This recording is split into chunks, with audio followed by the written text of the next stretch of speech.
Assalomu alaykum. O'zbekistonda avtomaktabni bitirganlarga yagona namunadagi elektron guvohnomalar beriladi. Bu haqda Vazirlar Mahkamasining 15-oktyabrda qabul qilingan qarorida belgilandi. Bunday guvohnomalar imtihonlardan muvaffaqiyatli o'tganlarga o'quv tashkiloti tomonidan beriladi. Bu guvohnoma uchun yig'im undirilmaydi.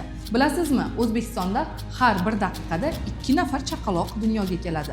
Bu haqida Oila va gender ilmiy tadqiqot instituti xabar berdi. Ma'lumotlarga ko'ra, mamlakatimizda 2024-yilda 926.400 nafar chaqaloq dunyoga kelgan. Bu degani bir kunda 2531 nafar, har soatda 105 nafar, har daqiqada 2 nafar va har 34 soniyada 1 nafar chaqaloq dunyoga kelgan degani.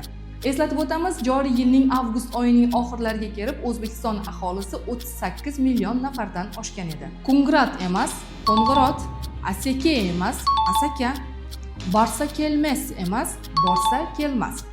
O'zbekiston temir yo'llariga qarashli vokzal, stansiya va razyezdlar nomlari davlat tili qoida va me'yorlarga muvofiqlashtirilmoqda. Vazirlar Mahkamasining tegishli qarori joriy yilning 17-oktyabr kuni qabul qilingan.